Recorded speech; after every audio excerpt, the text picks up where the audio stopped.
സകല ലോകത്തിന്റെയും രാജാവും എന്റെ കർത്താവുമായ നമ്മുടെ ദൈവം വാഴ്ത്തപ്പെട്ടു. ആ ധന്യവും നിസ്തുല്യമായ നാമത്തിൽ എല്ലാ പ്രിയപ്പെട്ടവർക്കും എന്റെ വന്ദനത്തെ ഒരിക്കൽ കൂടെ ഞാൻ അറിയിക്കുന്നു.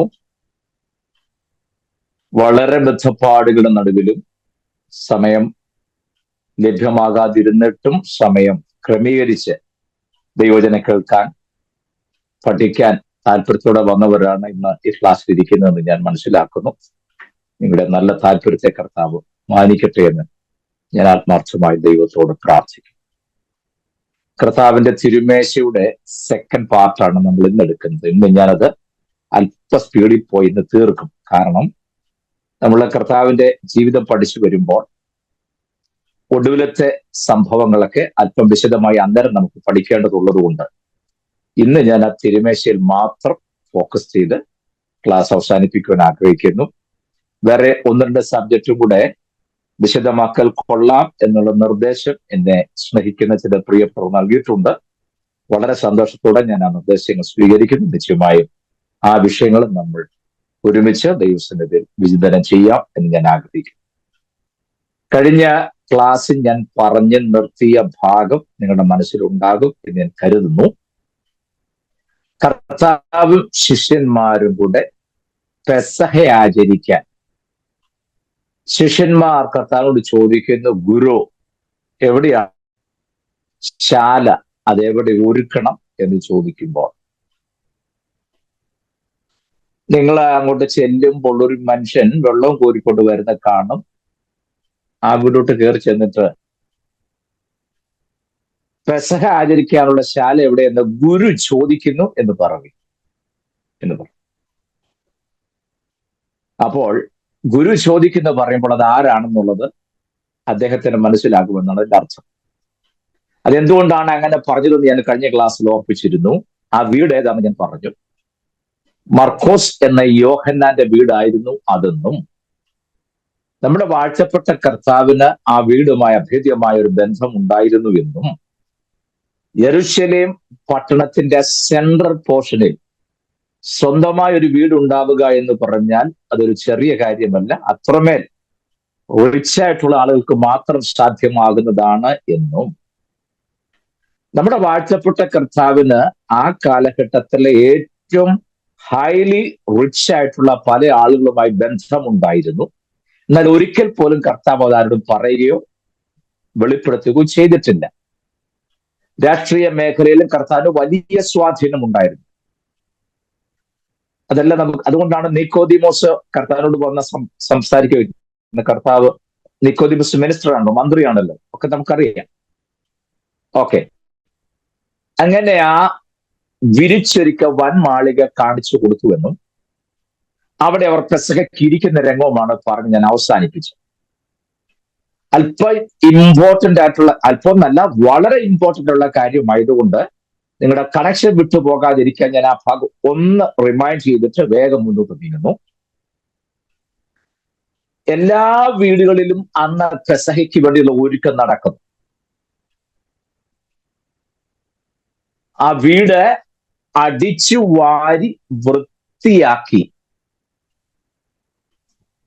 പഴയ അനാവശ്യമായിട്ടുള്ള ഒരു വസ്തുക്കളും ആ കൂടാരങ്ങളിൽ വെക്കാതെ അതെല്ലാം അവർ പുറത്തു കളയും. എല്ലാം കൊണ്ട് കളയും. ആവശ്യമില്ലാത്ത ഒന്നും വെച്ചുകൊണ്ടിരിക്കുക, എല്ലാം കൊണ്ട് കളയും. അതിനെ ആഹാര വസ്തുക്കളായിരുന്നാലും ശരി, മറ്റ് മെറ്റാലിക് ആയിട്ടുള്ള വസ്തുക്കളായിരുന്നാലും ശരി, ഡ്രസ്സോ മറ്റു കാര്യങ്ങളായിരുന്നാലും ശരി, അനാവശ്യമായിട്ടൊന്നും ആ കൂടാരത്തിൽ അവർ ശേഷിപ്പിക്കത്തില്ല. ഒരു നല്ല മാതൃകയാണ് കേട്ടോ. നമുക്ക് ഉപയോഗിക്കാൻ പറ്റാത്തൊക്കെ മറ്റുള്ള കൊടുക്കണ്ടേ? അതിരുന്ന് ദ്രവിച്ചു പോയാലും നമ്മൾ ആർക്കും കൊടുക്കുകയില്ല. അത് അവന്റെ ഏറ്റവും പ്രിയപ്പെട്ടാന്ന് നമ്മൾ വെച്ചുകൊണ്ടിരിക്കും. നമുക്ക് ഉപയോഗിക്കാൻ നോക്കുകയല്ല, വേറെ ആൾക്കത് കൊടുത്താൽ അദ്ദേഹം ഉപയോഗിക്കുന്നത് വെച്ചോട് സമ്മതിക്കത്തുമില്ല.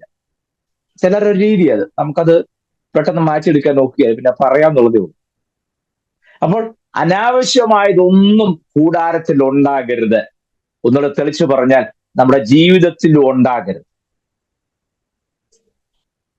അതിന്റെ ആത്മീക വശം ഞാൻ പറയുകയാണെ, മനസ്സിലായല്ലോ. ഓൾഡ് സ്റ്റോക്ക് ഒന്നും നമുക്ക് വേണ്ട, എല്ലായിടത്തും കളയണം. സ്തോത്രം. നേരെ ചൊവ്വേ പെസക ആചരിക്കാനാണെങ്കിൽ സ്തോത്രം.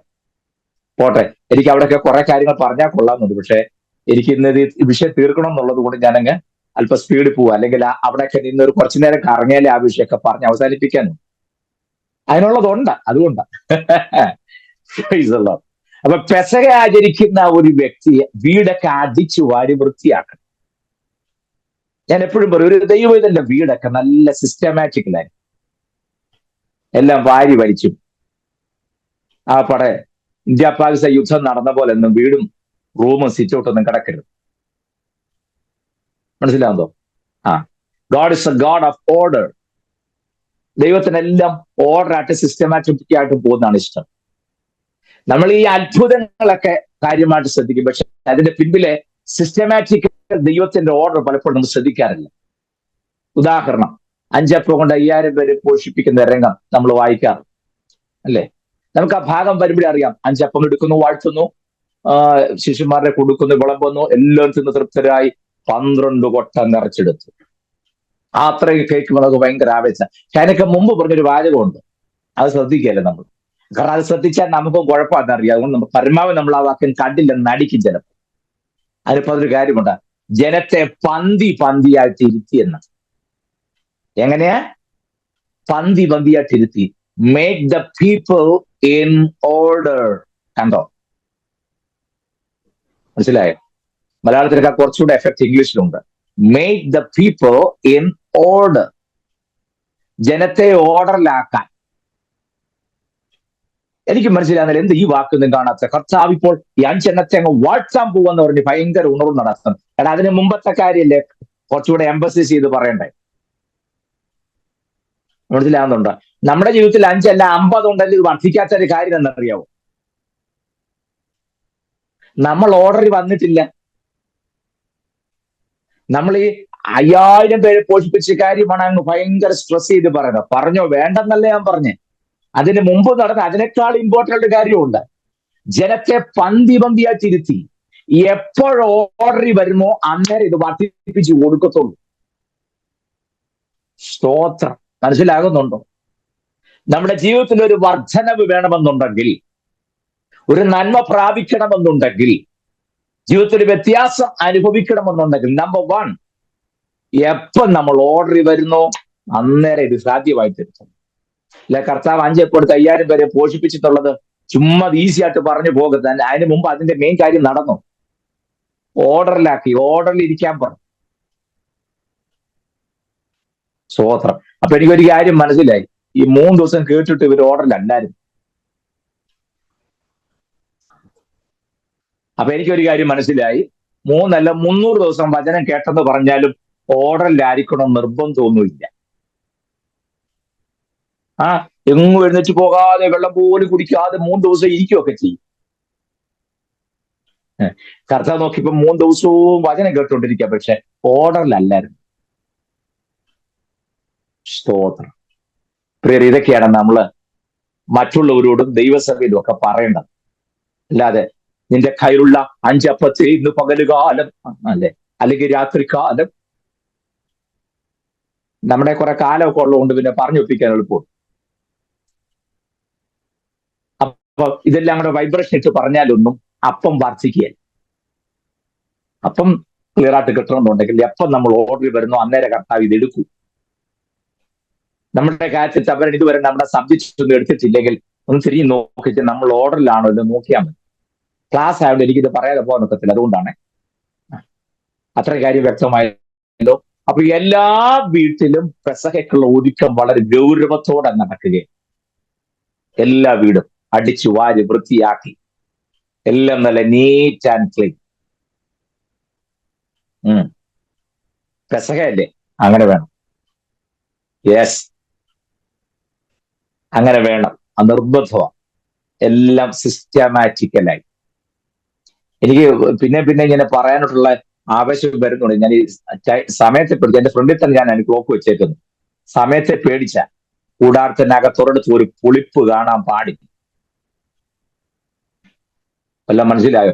നീ പുളിപ്പന്നാന്ന് പറയാൻ പോയാൽ ഇന്ന് അതേ പുളിപ്പിന്റെ കാര്യത്തിനകത്ത് നിൽക്കും, നമുക്ക് തിരുമേശ തീർക്കാൻ ഒക്കാതെ. അതുകൊണ്ട് പുളിപ്പുള്ളതൊന്നും നമ്മിൽ ഉണ്ടാകരുത് എന്ന് മാത്രം പറഞ്ഞ് ഞാൻ ആ ഭാഗം വിടുന്നു. അപ്പോൾ പെസഹയ്ക്കുള്ള സൗകര്യം ഒരുക്കി. എവിടെ? മർക്കോസ് എന്ന യോഹന്നാന്റെ മാളിക മുറിയിൽ വിരിച്ചൊരുക്കിയ വൻമാളികയ്ക്ക് അകത്തിരുന്ന കർത്താവ് ശിഷ്യന്മാരുടെ പെസഹയ്ക്ക് വേണ്ടി ഒരുങ്ങുന്നു. ഞാൻ പറഞ്ഞല്ലോ, കർത്താവ് ഉൾപ്പെടെ 13 പേരുണ്ട്. അപ്പോൾ അത്രയും ആളുകൾക്ക് ഇരിക്കാൻ പറ്റുന്ന 3 ടീപ്പോയ് അടുപ്പിച്ചിട്ടിരിക്കുക. 3 ടീപ്പോയ്, ഒരു 1.5 അടി പൊക്കം കാണും, അത്രയേ ഉള്ളൂ. എന്നിട്ട് അത് വിരിച്ച് നല്ല വൃത്തിയാക്കി. എന്നിട്ട് അതിന്മേൽ പെസഹയ്ക്ക്, ഞാൻ കഴിഞ്ഞ ക്ലാസ്സിൽ ഓർപ്പിച്ച്, നിങ്ങൾ ഓർക്കുന്നു എനിക്ക് അറിഞ്ഞുകൂടെ, എത്ര കൂട്ടം ഐറ്റംസ് ഉണ്ടെന്നാണ് ഞാൻ പറഞ്ഞത്. പെസഹ ആചരിക്കാൻ ടേബിളിൽ വെക്കുന്ന എത്ര കൂട്ടം ഐറ്റമാണ്? അതിപ്പോ എത്ര വേണമെങ്കിലും. ആ, വെരി ഗുഡ്. വചനം കേൾക്കുന്ന ചില വ്യക്തിയുടെ ഉള്ളിലൊക്കെ ഉണ്ടല്ലോ. കർണാടക ദൈവം അനുഗ്രഹിക്കട്ടെ. 6 കൂട്ടം. ഏതൊക്കെയെന്നറിയാമോ? ശുദ്ധമായ വൈൻ, 2 പുളിപ്പില്ലാത്ത അപ്പം, 3 ചുട്ട ആട്ടിറച്ചി, 4 ഡ്രൈഡ് ഫ്രൂട്ട്സ് ഉണങ്ങിയ പഴവർഗ്ഗങ്ങൾ, 5 കയ്പ് ചീര, 6 സോസ് അഥവാ ചാറ്. ഓക്കെ, കഴിഞ്ഞ ക്ലാസ് ഇല്ലാത്തവർക്ക് വേണ്ടി ഞാൻ ഒന്നുകൂടെ പറയുകയാണ്. 6 കൂട്ടം ഐറ്റംസ് നോട്ട് ചെയ്യാൻ വേണ്ടി ഞാൻ ഒന്നുകൂടെ പറയാം. എന്തൊക്കെയാണ്? 1 ശുദ്ധമായ വീഞ്ഞ് അഥവാ വൈൻ, 2 പുളിപ്പില്ലാത്ത അപ്പം, 3 ചുട്ട ആട്ടിറച്ചി, 4 പറ ഉണങ്ങിയ പഴവർഗ്ഗങ്ങൾ, 5 കയ്പ് ചീര, 6 സോസ് അഥവാ ചാറ്. ഓക്കെ, ഈ 6 കൂട്ടം ഐറ്റംസ് ആണ് പെസഹയ്ക്ക് വേണ്ടി മേശമേൽ ഒരുക്കി വെച്ചിരിക്കുന്നത്. അപ്പൊ അത്രയും റെഡിയായി. ഈ 12 പേരും ഇങ്ങനെ ഇരിക്കുക. ഒരു 1.5 അടി പൊക്കമുള്ളത് ഞാൻ പറഞ്ഞല്ലോ ആ ടീപ്പോയ്ക്ക്. അപ്പൊ ആ ടീപ്പോയുടെ വലിപ്പം ഒന്ന് ആലോചിച്ച് നോക്കിയോ. നീളമുണ്ട്, ഇതിന്റെ ഹൈറ്റ് വളരെ കുറവാണ്. തീരെ കുറവാണെന്നല്ല, ഒരു 1.5, മാക്സിമം 2 അടി, ചിലപ്പോൾ അതിൽ കൂടുതൽ വരത്തില്ല, അത്ര ഹൈറ്റ്. ഇരിക്കുന്ന രംഗം നിങ്ങൾ ശ്രദ്ധിക്കണം. 2 കാലും മടക്കി, വലതുഭാഗത്തേക്ക് കാലും മടക്കി, ഇടതുവശത്തേക്ക് അല്പം ചാഞ്ഞ്, കൈകൊണ്ട് ഇങ്ങനെ അല്പം ശരം താങ്ങിക്കൊണ്ടാണ് പെസഹയ്ക്ക് ഇരിക്കുന്നത്.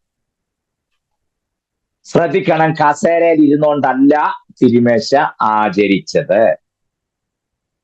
നമ്മുടെ വീട്ടിൽ മനോഹരമായ അന്ത്യത്താഴത്തിന്റെ പിക്ചർ കണ്ടിട്ടുണ്ടോ? കർത്താവും ശിഷ്യന്മാരുടെ ഡൈനിങ് ടേബിളിൽ ഇരുന്നുകൊണ്ട് പെസഹ ആചരിക്കുന്നത്. ദൈവമേ, ഇതെല്ലാം കഴിഞ്ഞിട്ട് 10,500 വർഷം കഴിഞ്ഞ് ലിയനാർഡോ ഡാവിഞ്ചി വരച്ചൊരു പടമാണ്. അത് അന്ത്യത്താഴം വന്ന് കാണുമ്പോഴല്ലോ, അയ്യോ, ആ പടം എടുത്ത് ആദ്യം ദൂരെ കളയാക്കി പകുതി ആശ്വാസമാകുന്നു. സ്വോത്രം. നീ ഫോട്ടോയുടെ പേര് വഴക്കൊന്നും ഉണ്ടാക്കരുത്. ഞാൻ അങ്ങനെ അല്ലെന്ന് പറയാനായിട്ടില്ല. ഞാൻ അത് കാണുമ്പോഴേലും ഓർക്കുന്നുണ്ടെങ്കിൽ നല്ല കാര്യം. പക്ഷെ അത് കർത്താവുമായിട്ട് ബന്ധമുള്ളതല്ല. ലിയനാർഡോ ഡാവിഞ്ചി വരച്ചെന്ന് മാത്രമേ ഉള്ളൂ. നമ്മളെ വഴിതെറ്റിക്കാൻ വേണ്ടി വരച്ചുണ്ടാക്കിയത്. അപ്പോൾ 2 കാലും മടക്കി വലതു ഭാഗത്തേക്ക് മടക്കിയിട്ടിരിക്കും. ശകലം ഒന്ന് ചാഞ്ഞിട്ട് ചെറുതായിട്ട് ശരീരം ഒന്ന് താങ്ങി കർത്താവ് ഉൾപ്പെടെ 13 പേരും ഇരിക്കുക. പെസഹയുടെ ടൈമാണ് അല്ലേ? പെസഹ ആചരിക്കാൻ പോവാണേ.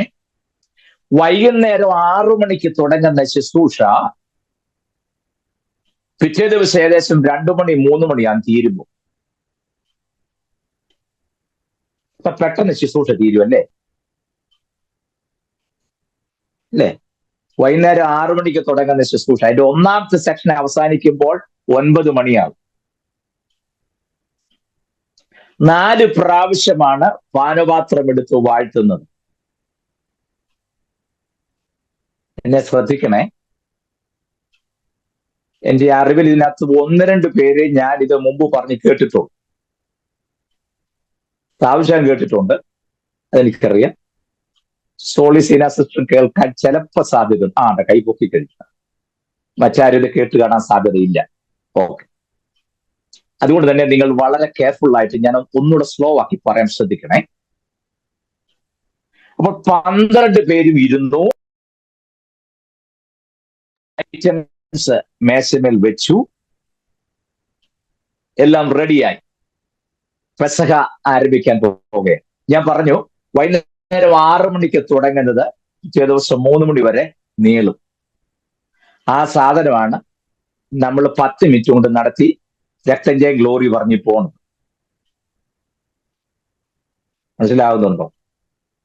നിങ്ങൾ ഈ അപ്പോസ്തല പ്രവൃത്തികൾ എന്ന പുസ്തകം വായിക്കുമ്പോൾ അപ്പം നുറുക്കുവാൻ കൂടി വന്നെന്ന് എഴുതിയിരിക്കുന്നത് എന്ന് പറഞ്ഞാൽ ഇതിനു വേണ്ടി മാത്രം വന്നെന്ന്. വൈകുന്നേരം 6 മണിക്ക് തുടങ്ങുന്ന ശുശ്രൂഷ വെളുപ്പിന്റെ 3 മണിക്കാ തീരുന്നുണ്ടെങ്കിൽ എത്ര മണിക്ക് നേരത്തെ ശുശ്രൂഷ ഉണ്ടെന്ന് ആലോചിച്ച് നോക്കി. സ്വോത്രം. അത് പറഞ്ഞു കേട്ടപ്പോഴേ നിങ്ങളുടെ എല്ലാം മുഖം വാടി, ഉണ്ടായിരുന്ന സന്തോഷവും പോയി. ഇത്രയും സമയമൊക്കെ ഇതിന് വേണമെന്നല്ലേ? ഈ ബാക്കി ഞാൻ പറയട്ടെ, നിങ്ങൾ ശ്രദ്ധിച്ച്. അങ്ങനെ ശുശ്രൂഷ എല്ലാം റെഡിയായി. പെസഹയ്ക്കുള്ളെല്ലാം എല്ലാ കൂടാരത്തിലും ഇങ്ങനെയാണ്, എല്ലാം റെഡിയാക്കി വെക്കും. കർത്താവ് ശിഷ്യന്മാരും പെസഹ ആചരിക്കാൻ പോവുകയാണ്. ഞാൻ പറഞ്ഞല്ലോ, ആളുകളുടെ എണ്ണത്തിനൊത്തോടെ ചെറിയ ഗ്ലാസും വെച്ചിട്ടുണ്ട്. കർത്താവ് ആദ്യം എഴുന്നേറ്റ് അശുദ്ധമായ വീഞ്ഞിൽ നിന്നും ആ ജാറെടുത്ത് ഈ ചെറിയ ഗ്ലാസ്സിൽ വീഞ്ഞ് പകർന്ന് എല്ലാവർക്കും കൊടുത്തു. എല്ലാ ശിഷ്യന്മാരും എല്ലാവരും വാങ്ങി സ്തോത്രം ചെയ്ത് കുടിച്ചു. എല്ലാവരും കുടിച്ചു. ശ്രദ്ധിക്കണം, ഞാൻ പറഞ്ഞു 4 പ്രാവശ്യമാണ് പാനപാത്രം വാഴ്ത്തുന്നത്. ഇത് നിങ്ങളുടെ മനസ്സ് രജിസ്റ്റർ ആയി കിടക്കണേ. 4 പ്രാവശ്യം പാനപാത്രം എടുത്ത് വാഴ്ത്തുന്നു. Listen me carefully. ഒന്നാമതായിട്ട് ഇപ്പൊ കർത്താവ് വൈൻ എടുത്തു, എന്ത് ചെയ്തു? ചെറിയ ഗ്ലാസ്സിൽ ഒഴിച്ച് എല്ലാവർക്കും കൊടുത്തു. എല്ലാവരും വാങ്ങി കുടിച്ചു. കുടിച്ചു കഴിഞ്ഞപ്പോൾ ഈ കൂടിയിരിക്കുന്നവരിൽ ഏറ്റവും പ്രായം കുറഞ്ഞയാൾ ഈ ശുശ്രൂഷ ചെയ്യുന്ന ആളോട് ചോദിക്കും, why have we gathered together tonight? എന്തുകൊണ്ടാണ് ഇന്ന് രാത്രി നമ്മൾ ഇവിടെ കൂടിയിരിക്കുന്നത്? ഈ കൂടി വരവിന്റെ ഉദ്ദേശം എന്താണെന്ന് ഏറ്റവും പ്രായം കുറഞ്ഞ ആൾ എഴുന്നേറ്റ് ഇത് നടത്തുന്ന ആളോട് ചോദിക്കും. എല്ലാ വീട്ടിലും ഇത് നടക്കും. അതാത് വീട്ടിലെ ഏറ്റവും ഇളയവൻ അപ്പനോട് ചോദിക്കും, എന്തുകൊണ്ടാണ് നമ്മൾ ഇങ്ങനെ കൂടിയിരിക്കുന്നത്, ഇങ്ങനെ ചെയ്യാൻ കാര്യം എന്താന്ന് ചോദിക്കും. കർത്താവും പെസഹയുടെ ഒന്നാമത്തെ ഘട്ടം ഇത് ചെയ്യുമ്പോൾ ശിഷ്യന്മാരിൽ ഏറ്റവും പ്രായം കുറഞ്ഞയാൾ എഴുന്നേറ്റ് ചോദിച്ചു, എന്തിനാണ് നമ്മൾ ഇങ്ങനെ കൂടിയിരിക്കുന്നത്? ഈ കൂടി വരുന്ന ഉദ്ദേശം എന്താ?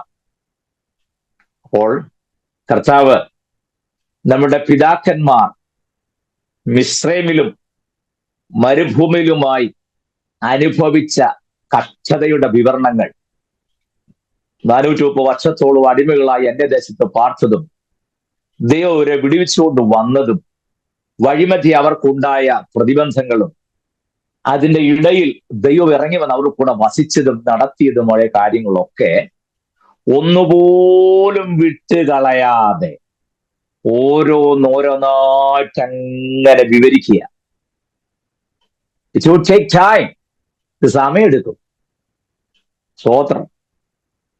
മനസ്സിലാകുന്നുണ്ടോ?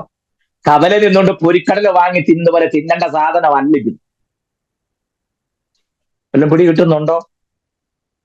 സ്വോത്രം. തിരുമേശയെ അങ്ങോട്ടും ഇങ്ങോട്ടും നോക്കിയിരുന്നേച്ച മുമ്പിൽ വരുമ്പോഴത്തേനെ പെട്ടെന്ന് ചാടിക്കലെടുത്ത് അങ്ങനെ തിന്നേണ്ടതല്ലിത്. ഇത് കുടല് പഴുക്കുന്ന പണിയാ, സൂക്ഷിച്ചേ കൈകാര്യം ചെയ്യാം. സ്വോത്രം. മനസ്സിലാകുന്നുണ്ടോ? ഏതെങ്കിലും കടയിൽ ഉണ്ടാക്കിയ മണ്ണൊക്കെ ആയിരിക്കും, സമ്മതിച്ചു.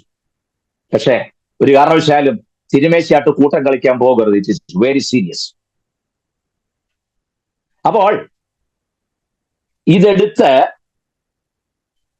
എല്ലാവർക്കും കൊടുത്തു. കുടിച്ചു കഴിഞ്ഞപ്പോഴാണ് ഈ ചോദ്യം വന്നതും കർത്താവ് വിവരിക്കാൻ തുടങ്ങിയത്. ഒന്നുപോലും വിട്ടുകളയാതെ പിതാക്കന്മാർ മിസ്രൈമിലും മരുഭൂമിയിലും അനുഭവിച്ച മുഴുവൻ കഷ്ടതകളും അങ്ങ് വിവരിക്കാൻ തുടങ്ങി. വിവരിച്ചു കഴിഞ്ഞപ്പോൾ അവര് സ്തോത്രം പാടി. സ്തോത്രം ചെയ്യുക, സ്തോത്രം പാടുക. എന്താ സ്തോത്രം പാടുക എന്ന് പറഞ്ഞാൽ അർത്ഥം? കരങ്ങൾ ഉയർത്തി ദൈവത്തെ സ്തുതിക്കുക, വാഴ്ത്തുക, അല്ലേ? അങ്ങനെയാണ് നമ്മൾ ചിന്തിച്ചു വെച്ചത്. സ്തോത്രം പാടുക എന്ന് പറഞ്ഞാൽ അതല്ല. അവരെല്ലാരും കൂടി എഴുന്നേറ്റ് നിന്നിട്ട് 113, 114, 115 സങ്കീർത്തനങ്ങൾ കൈയടിച്ച് ഉറക്കെ പാടി ദൈവത്തെ മഹത്വപ്പെടുത്തുന്നു. അതിനാണ് സ്തോത്രം പാടുക എന്ന് പറഞ്ഞാൽ. നമ്മളും കർത്തമേശ കഴിയുമ്പോൾ അവർ സ്തോത്രം പാടി ശേഷം ഒരു വലിക്ക് പോയി സുസ്വരം പറഞ്ഞില്ലാണ്ട് സോദ്രാം സോദ്രാം സോദ്രാം സോദ്രാം എന്ന് പറയുന്നില്ല. അതല്ലിത്. അത് പറഞ്ഞു, പറയരുതെന്നല്ല ഞാൻ പറഞ്ഞു. അത് എത്ര വേണേലും പറഞ്ഞു. പക്ഷെ ഇവിടെ പറഞ്ഞത് അതല്ല. പിന്നെയോ 113, 114, 115 സങ്കീർത്തനങ്ങൾ എല്ലാവരും എഴുന്നേറ്റ് നിന്ന് കൈയടിച്ച് പാടി ദൈവത്തിന് മഹത്വം കരിച്ചു. അതിനാണ് സ്തോത്രം പാടുക എന്ന് പറഞ്ഞാൽ. ആ സങ്കീർത്തനങ്ങൾ ഹാലേൽ സോങ്സ് അല്ലെങ്കിൽ ഹാലേൽ സാംസ് എന്നറിയപ്പെടുന്നത്. മനസ്സിലാകുന്നുണ്ടോ? അതിനുശേഷം എല്ലാവരും ഇരുന്നു. ശ്രദ്ധിക്കണം, എന്റെ ഓർഡർ മനസ്സിൽ പോകരുത്. എല്ലാവരും ഇരുന്നു. ശുശ്രൂഷ ആരംഭിക്കാൻ പോകുക. തുടങ്ങുന്നേയുള്ള ശുശ്രൂഷ ആരംഭിക്കാൻ പോകുക. എല്ലാവരും ഇരുന്ന് കഴിഞ്ഞപ്പോൾ സ്തോത്രം പാടി 113, 114, 115 സങ്കീർത്തനങ്ങൾ എല്ലാവരും ചേർന്ന് കൈയടിച്ച് പാടി ദൈവത്തെ മഹത്വപ്പെടുത്തി അന്തരം എല്ലാവരും ഇരുന്ന് കഴിഞ്ഞപ്പോൾ ശുശ്രൂഷ ആരംഭിക്കും. കർത്താവ് അപ്പം കരങ്ങളിൽ എടുത്തിട്ട് വാഴ്ത്തി. എന്താ അപ്പം വാഴ്ത്തുക എന്ന് പറഞ്ഞാൽ അർത്ഥം? മുറിക്കാൻ പോകുന്ന അപ്പത്തെ എടുത്ത് ഉയരങ്ങളിലേക്ക് നോക്കി ദൈവത്തിന് മഹത്വം കരയേറ്റുന്നു, അല്ലേ? അതെ. നീ അത് ഞാൻ അല്ലെന്ന് പറഞ്ഞോർത്ത് നിങ്ങൾ പേടിച്ചിരിക്കുന്നു. അപ്പം വാഴ്ത്തുക എന്ന് പറഞ്ഞാൽ അപ്പം കാര്യങ്ങൾ വെച്ച് വാഴ്ത്തുന്നു വാഴ്ത്തുന്നു വാഴ്ത്തുന്നു എന്നൊരു 10 പ്രാവശ്യം പറയുന്നതിനല്ല, മറിച്ച് അപ്പം കരങ്ങൾ എടുത്തിട്ട് നേരെ ഉയരത്തിലേക്ക് നോക്കി പിതാവായ ദൈവത്തെ വാഴ്ത്തുക. എങ്ങനെയാണ് വാഴ്ത്തുന്നത്? ബറൂഖ് അച്ഛഹ് അദോനായ് എലോഹിനു മെലക് ഹഓലാം അമോത്സിലെഹം മിൻഹ അറേറ്റ്സ്. ഇത്രയും പറയുന്നതിനാണ് അപ്പം വാഴ്ത്തുക എന്ന് പറയുന്നത്. ഒന്നും പിടികിട്ടിയില്ലെന്ന് എനിക്കറിയാം. കർത്താവ് പറഞ്ഞ അതേ വാചകമാണ് ഞാനിപ്പോ പറഞ്ഞത്. ക്ലാസിക്കൽ ഹീബ്രുവിൽ അപ്പം കരങ്ങളിൽ എടുത്തിട്ട് ഉയരങ്ങളിലേക്ക് നോക്കി നമ്മുടെ വാഴ്ത്തപ്പെട്ട കർത്താവ് പറയുക, ബറൂഖ് അച്ഛഹ് അദോനായ് എലോഹിനു മെലക് ഹഓലാം ഹമോത്സിലെഹം മിൻഹ അറേറ്റ്സ്. അർത്ഥം, സകല ലോകത്തിന്റെ രാജാവും ഞങ്ങളുടെ കർത്താവുമായ ദൈവമേ, ഞങ്ങൾക്ക് ഭക്ഷിപ്പാൻ ഈ അപ്പം ഭൂമി നുളവാക്കിയ അങ്ങ് വാഴ്ത്തപ്പെട്ടവൻ. ഇത്രയും പറയുന്നതിനാണ് അപ്പം വാഴ്ത്തുക എന്ന് പറഞ്ഞു. സ്തോത്രം. മനസ്സിലായോ? അത് വാഴ്ത്തിയതിന് ശേഷം ശിഷ്യന്മാർക്ക് പങ്കിട്ടുകൊടുത്തു. അവരത് വാങ്ങിച്ച് സോസിൽ മുക്കി കയ്പ് ചീരയോട് കൂടെയും ഉണങ്ങിയ പഴവർഗ്ഗങ്ങളോട് കൂടെയും ചുട്ട ആട്ടിറച്ചിയൊക്കെ ഇരിക്കല്ലേ, എല്ലാം കൂടെ ചേർത്ത് എല്ലാവരും ഭക്ഷിച്ചു. എല്ലാവരും ഭക്ഷിച്ചു കഴിഞ്ഞപ്പോൾ കർത്താവ് വീണ്ടും സംസാരം ആരംഭിച്ചു. സ്തോത്രം. സംസാരം എന്താ സംസാരിക്കുന്നത്? യെരൂശലേമിൽ തനിക്ക് സംഭവിക്കാൻ പോകുന്ന കാര്യങ്ങളും താൻ പിടിക്കപ്പെടുന്നതും ക്രൂശിക്കപ്പെടുന്നതും താൻ മരിക്കുന്നതും അടക്കം ചെയ്ത് ഉയർത്തെഴുന്നേൽക്കുന്നതുമായ കാര്യങ്ങളൊക്കെ ഇങ്ങനെ ഓരോന്നോരോന്നായി കൃത്യ ഓർഡറിൽ കർത്താവ് ഇങ്ങനെ പറയുക. പിന്നെ പത്രോസ് ഒരു കാര്യം പറഞ്ഞു, മുമ്പ് എന്തു പറഞ്ഞാലും നമുക്ക് മനസ്സിലാകത്തില്ലായിരുന്നു, ഒന്നുകൂടെ ചോദിക്കണമായിരുന്നു. പക്ഷെ ഇന്ന് പറയുന്ന കാര്യമെല്ലാം വളരെ വ്യക്തമാകുന്നുണ്ടല്ലോ. താൻ പിടിക്കപ്പെടുന്നതും ക്രൂശിക്കപ്പെടുന്നതും അടക്കം ചെയ്യുന്നതും ഉയർത്തെഴുന്നേൽക്കുന്നതുമെല്ലാം ഗുരു പറഞ്ഞിട്ട് കാര്യം വളരെ വ്യക്തമാകുന്നുണ്ടല്ലോ. മുമ്പ് എന്തു പറഞ്ഞാലും തന്നെ ആയിരിക്കും ഒന്നുകൂടെ ചെന്ന് ചോദിക്കും, അല്ല രാവിലെ ആ പറഞ്ഞത് എന്തായിരുന്നു, ഞങ്ങൾക്ക് മനസ്സിലായില്ല, ഒന്നുകൂടെ പറഞ്ഞു തരണം ചോദിക്കണമായിരുന്നു.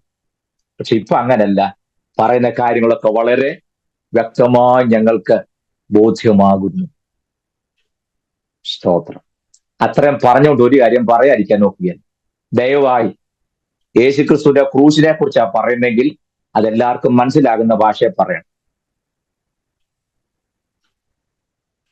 സ്തോത്രം. ഇനിയിപ്പം കൺവെൻഷൻ വേദിയിലും സുവിശേഷ യോഗങ്ങളിലും സുവിശേഷം കർത്താവിനെ കുറിച്ച് പറഞ്ഞു കേട്ടുണ്ട് ഒരു പിടിയില്ല. ഇത് ആരെ കുറിച്ചാ? കർത്താവിനെ കുറിച്ച് തന്നെയാണോ വേറെ വല്ലവരെ കുറിച്ചാണോ എന്ന് പറഞ്ഞാൽ ഇത് കഴിഞ്ഞിട്ട് ഉടനെ ഭാരതരത്ന അവാർഡ് മേടിക്കാൻ പോകുന്ന പോലെ സാഹിത്യം പറഞ്ഞു കേട്ട് കഴിഞ്ഞു.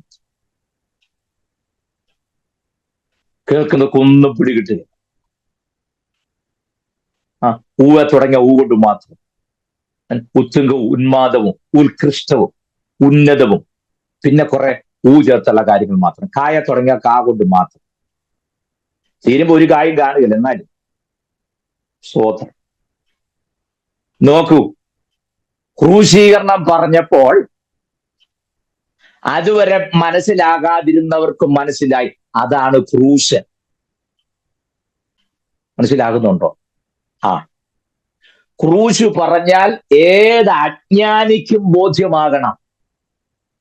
ആകുമല്ലോ, അതാണ് സുവിശേഷം. മനസ്സിലായില്ലേ? ഞാൻ മുമ്പ് ഒരിക്കലും ഒരു പാട്ട് പാടി നിങ്ങൾ ഓർക്കുന്നുണ്ടോ? അജ്ഞാനം സദ ആകെ അകറ്റി വിജ്ഞാന കതിർവീശും. അജ്ഞാനം സദ ആകെ അകറ്റി വിജ്ഞാന കതിർവീശും. വിമല മനോഹര സുവിശേഷം ആ മംഗള ജയ ജയ സന്ദേശം. വിമല മനോഹര സുവിശേഷം ആ മംഗള ജയ ജയ സന്ദേശം. എങ്ങും പുകഴ്ത്തുവിൻ സുവിശേഷം ആ മംഗള ജയ ജയ സന്ദേശം. നരഭോജികളെ നരസ്നേഹികളാം ഉത്തമ സോദരരാക്കും. വേദാന്ത പൊരുൾ സുവിശേഷം ആ മംഗള ജയ ജയ സന്ദേശം. സമയം പോയതുകൊണ്ട് അല്ലെങ്കിൽ ഞാൻ ആ പാട്ടൊക്കെ മുഴുവൻ പാടിയത്. എങ്ങും പുകഴ്ത്തുവിൻ സുവിശേഷം ആ മംഗള ജയ ജയ സന്ദേശം. മനോഹരമായ ഒരുപാട് പഴയ പാട്ട്, ഒരുപാട് പഴയ പാട്ട്, ഒരുപാട് പഴയ പാട്ട്, ഒരുപാട് പഴയ പാട്ട്. മനഃപൂർവ്വം ഞാൻ പറഞ്ഞതാ. കേൾപ്പാൻ ചെവിയുള്ളവർ കേൾക്കട്ടെ എന്ന് മാത്രം പറഞ്ഞ് ഞാൻ ആ ഭാഗം വിടുന്നു. കാരണം അത് പറയാൻ പോയ സമയം പോകുന്നു. അപ്പോൾ ഈ തനിക്ക് സംഭവിക്കാൻ പോകുന്ന കാര്യങ്ങളെ കുറിച്ച് അങ്ങനെ വിവരിച്ച് വിവരിച്ച് വിവരിച്ച് വിവരിച്ച് ശിഷ്യന്മാരെല്ലാം ഇങ്ങനെ കേട്ടിരിക്കുക. താൻ പിടിക്കപ്പെടുമെന്നും കുറഞ്ഞു വന്നു കഴിഞ്ഞിട്ട് നിങ്ങൾ എന്നെ കാണുകയില്ല, ഇടയനെ വെട്ടും ആളുകൾ ചിതറും, ഇതെല്ലാം ഇങ്ങനെ പറഞ്ഞപ്പോൾ ആദ്യം വീഞ്ഞു കുടിച്ചിട്ട് രണ്ടാമത് അപ്പവും തിന്നു. കയ്പിച്ചെരിയോട് ഇത് ഭക്ഷിക്കുമ്പോൾ ഒന്നുകൂടെ ഹൃദയത്തിന്റെ അകത്ത് ആ കയ്പ് വല്ലാണ്ട് കയറി. മനസ്സിനകത്ത് ഒരു അസ്വസ്ഥത. ഇതെല്ലാം പറഞ്ഞു കഴിഞ്ഞതിന് ശേഷം കർത്താവ് എഴുന്നേറ്റു. എഴുന്നേറ്റിട്ട് എന്ത് ചെയ്യുന്നറിയാമോ? അപ്പം നുറുക്കി കൊടുത്ത കാര്യം ഞാൻ പറഞ്ഞോളൂ അല്ലേ? അപ്പം നുറുക്കി കൊടുത്തതിന് ശേഷം പാനപാത്രം എടുത്ത് കേട്ടോ, അത് ഞാൻ പറഞ്ഞില്ല. അപ്പം നുറുക്കിയത് മാത്രം ഞാൻ പറഞ്ഞു. അപ്പം നുറുക്കി എല്ലാവർക്കും കൊടുത്തതിന് ശേഷം അത് കൊടുക്കുമ്പോൾ പറഞ്ഞൊരു വാചകം ഞാൻ പറയാൻ വിട്ടുപോയി. അപ്പം നുറുക്കി എല്ലാവർക്കും കൊടുത്തു. ആ കൊടുക്കുമ്പോൾ പറഞ്ഞൊരു കാര്യമുണ്ട്. ആ ടെർമിനോളജി വളരെ ഇമ്പോർട്ടൻ്റ് ആണ്, ശ്രദ്ധിക്കണേ. നമ്മുടെ പിതാക്കന്മാർ മിസ്രൈമിലും മരുഭൂമിയിലുമായി കഴിച്ച കഷ്ടത്തിന്റെ അപ്പത്തിന്റെ ഓർമ്മയാകുന്നു എന്ന് പറഞ്ഞാണ് അപ്പം ശിഷ്യന്മാർക്ക് പങ്കിട്ട് കൊടുത്തത്. ഒന്നുകൂടെ ഞാൻ പറയുന്നു, അപ്പം ശിഷ്യന്മാർക്ക് പങ്കിട്ട് കൊടുക്കുമ്പോൾ ബറൂഖ് അദോനായി എലോഹിനു മെലെക് അമോത്സിലഹം മിൻഹ അഡ്സ് എന്ന് പറഞ്ഞതിന് ശേഷം ഈ അപ്പം കൊടുക്കുമ്പോൾ പറഞ്ഞ വാചകം നിങ്ങൾ ശ്രദ്ധിക്കണം. നമ്മുടെ പിതാക്കന്മാർ മിസ്രൈമിലും മരുഭൂമിയിലും അനുഭവിച്ച കച്ചത്തിന്റെ അപ്പത്തിന്റെ ഓർമ്മയാകുന്നു എന്ന് പറഞ്ഞ് അപ്പം പങ്കിട്ട് കൊടുത്തു. അത് ഭക്ഷിച്ചു കഴിഞ്ഞപ്പോൾ പാനപാത്രം എടുത്തു, വീഞ്ഞെടുത്തു. വീഞ്ഞും എടുത്തിട്ട് ഇതേ വാചകം തന്നെ പറഞ്ഞു, നമ്മുടെ പിതാക്കന്മാർ മിസ്രൈമിലും മരുഭൂമിയിൽ അനുഭവിച്ച കച്ചത്തിന്റെ പാനപാത്രത്തിന്റെ ഓർമ്മയാകുന്നു എന്ന് പറഞ്ഞ് വീഞ്ഞും അവർക്ക് പങ്കിട്ടു. അപ്പൊ രണ്ടാമത് പാനപാത്രം എടുത്തല്ലേ. ഇതിപ്പം രണ്ടാം തവണയാണ് പാനപാത്രം കർത്താവ് എടുക്കുന്നത്. അതിനുശേഷമാണ് തനിക്ക് യെരൂശലേമിൽ സംഭവിക്കാൻ പോകുന്ന കാര്യങ്ങളെക്കുറിച്ച് ഇങ്ങനെ വിശദമായി സംസാരിച്ച് പത്രോസ് പറഞ്ഞു, ഇപ്പൊ കാര്യങ്ങളെല്ലാം ഞങ്ങൾക്ക് വ്യക്തമാകുന്നു. ഇതെല്ലാം കേട്ടത് കൊണ്ടാണ് ഇവർ ഹൃദയം കലങ്ങിയത്. അതാ യോഹന്നാൻ 14:1 പറഞ്ഞു, നിങ്ങളുടെ ഹൃദയം കലങ്ങൊന്നും വേണ്ട എന്ന് പറയാനും കാരണം. ഓക്കെ, അതവിടെ നിൽക്കട്ടെ, അത് ഞാൻ പിന്നീട് ആ കാര്യം പറഞ്ഞോളൂ. അപ്പം കൊടുത്തതിന് ശേഷം പാനപാത്രം കൊടുക്കുമ്പോൾ ഇതേ വാചകം തന്നെ പറഞ്ഞു, നമ്മുടെ പിതാക്കന്മാർ മിസ്രൈമിലും മരുഭൂമിയിലും അനുഭവിച്ച കഷ്ടത്തിന്റെ പാനപാത്രത്തിന്റെ ഓർമ്മയാകുന്നത് പറഞ്ഞ് പാനപാത്രം കൊടുത്തു. അതും അവർ വാങ്ങി കുടിച്ചു. അതിനുശേഷമാണ് ഇങ്ങനെ യെരൂശലേമിൽ താൻ അനുഭവിക്കാൻ പോകുന്ന കഷ്ടങ്ങളെ കുറിച്ച് എല്ലാം പറഞ്ഞത്. എല്ലാം ഇങ്ങനെ ശാന്തമായി ശിഷ്യന്മാര് കേട്ടിരുന്നു. അപ്പോൾ കർത്താവ് എഴുന്നേറ്റു, തന്റെ നീളമുള്ള കുപ്പായം അങ്ങോട്ട് അഴിച്ചു വെച്ചു. എന്നിട്ട് അരയിൽ ഒരു തോർത്തെടുത്ത് കയ്യിൽ വെള്ളവും എടുത്തുകൊണ്ട് ശിഷ്യന്മാരുടെ കാൽ കഴുകാൻ തുടങ്ങി. മറക്കരുത്, ശിഷ്യന്മാർ എങ്ങനെയായിരിക്കുന്നത് ഞാൻ പറഞ്ഞു ഓർക്കുന്നുണ്ടോ? കാലും മടക്കി, വലത്തോട്ട് കാലും മടക്കിയിട്ടിരുന്ന് ഇടത്തോട്ട് അല്പം ചാഞ്ഞ് ഇങ്ങനെയാണ് അവരിയ്ക്കുന്നത്. അപ്പൊ കാലും മടക്കി നിലത്തിരിക്കുന്നത് കൊണ്ട് കാല് കഴുകാൻ വളരെ എളുപ്പമാണ്. ഡൈനിങ് ടേബിളിൽ ഇരിക്കുന്നവരുടെ കാല് എങ്ങനെയാ കർത്താവ് കഴുകിയത്? ഞാൻ പറഞ്ഞേ, അതൊന്നും നമ്മുടെ വീട്ടിനകത്ത് അതൊന്നും വെച്ചേക്കരുത്. അത് വേദവസായിട്ട് പുലബന്ധം പോലുള്ള കാര്യങ്ങളല്ല. പോട്ടെ, ഞാനിവർ നിങ്ങൾ വഴക്കുണ്ടാക്കണ്ട എന്ന് മാത്രം പറഞ്ഞാൽ വിടുന്നു. വന്ന് എല്ലാവരുടെയും കാല് കഴുകി.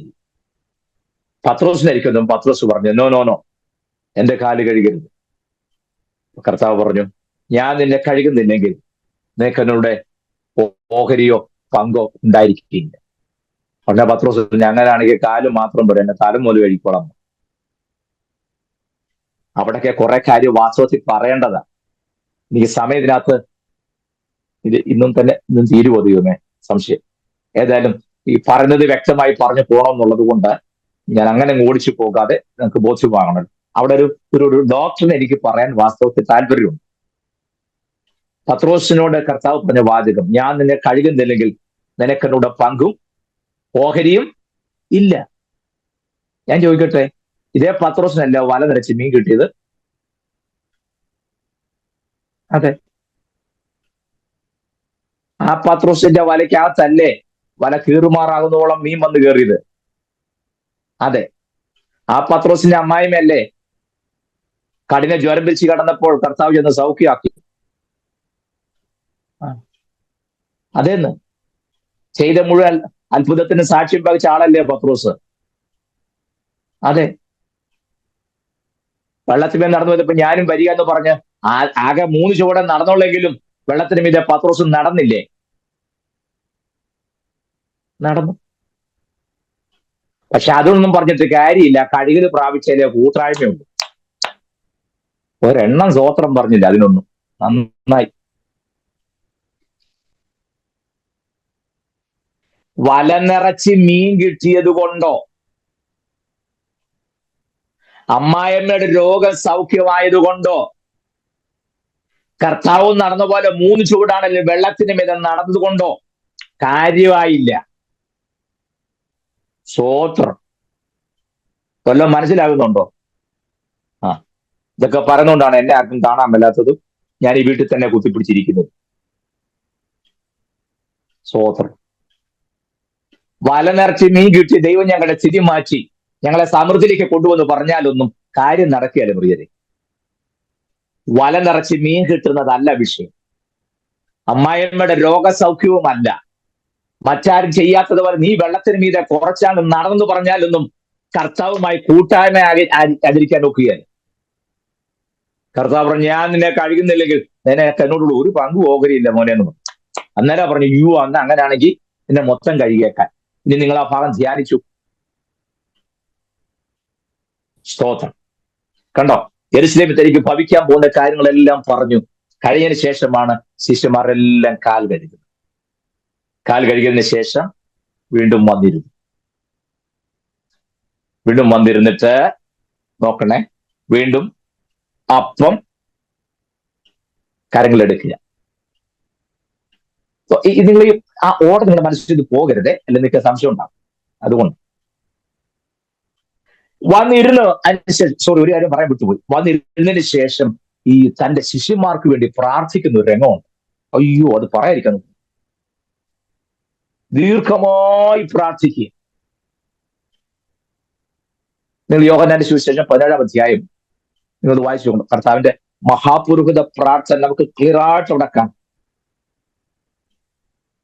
അതിനകത്ത് തന്റെ പക്കൽ ഏൽപ്പിച്ച ശിഷ്യന്മാരെ കുറിച്ച് വളരെ ആത്മാർത്ഥമായി പ്രാർത്ഥിക്കുക. നീ എന്റെ പക്കൽ തന്നവരെ ഞാൻ ഇതുവരെ സൂക്ഷിച്ചു, ആരും കൈവിട്ടു പോയിട്ടില്ല, എക്സെപ്റ്റ് ദാറ്റ് ഗായ്. ആ നാശയോഗ്യനൊഴികെ ബാക്കി എല്ലാവരും ഇപ്പോഴും സേഫ് ആണെന്ന് പറഞ്ഞ് പ്രാർത്ഥിക്കുന്നു. പ്രാർത്ഥിച്ചു കഴിഞ്ഞതിന് ശേഷം വീണ്ടും കർത്താവ് അപ്പം എടുക്കുക. നിങ്ങള് 17-ാം അധ്യായം എടുത്തവരുണ്ടോ? ആദ്യത്തെ 2-3 വാക്യം മാത്രം ഒന്ന് വായിക്കാമോ? ഇത് സംസാരിച്ചിട്ട് 17-ാം അധ്യായമാണ്. എനിക്ക് ആ സംസാരം വെള്ളം കുടിക്കാൻ. ഇത് സംസാരിച്ചിട്ട് യേശു സ്വർഗത്തേക്ക് നോക്കി പറഞ്ഞു എന്തെന്നാൽ, പിതാവേ, നാഴിക വന്നിരിക്കുന്നു, നിന്റെ പുത്രനെ മഹത്വപ്പെടുത്തേണ്ടമേ. നീ അവന് നൽകിയിട്ടുള്ളവർക്ക് എല്ലാവർക്കും അവൻ നിത്യജീവനെ കൊടുക്കേണ്ടതിന് നീ സകല ജഡത്തിന്മേലും അവന് അധികാരം നൽകിയിരിക്കുന്നുവല്ലോ. മതി, ഞാൻ ആ ഭാഗം വിശേഷിച്ചുള്ളവ സമയം ഉണ്ടെങ്കിൽ ഇപ്പൊ തന്നെ. പ്രാർത്ഥിച്ചു കഴിഞ്ഞിട്ട് ശിഷ്യന്മാർക്ക് വേണ്ടിയുള്ള പ്രാർത്ഥന ഭംഗിയാവണം ചെയ്തതിന് ശേഷം കർത്താവ് വീണ്ടും അപ്പം കയ്യിലെടുത്തു.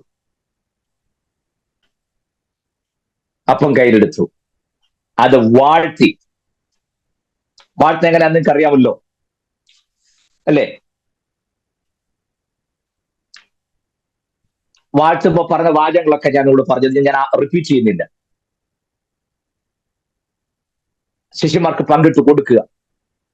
എന്നിട്ട് കർത്താവ് ഒരു കാര്യം ചെയ്തു, തന്നെ കാണിച്ചു കൊടുക്കുന്ന കാര്യം പറഞ്ഞു.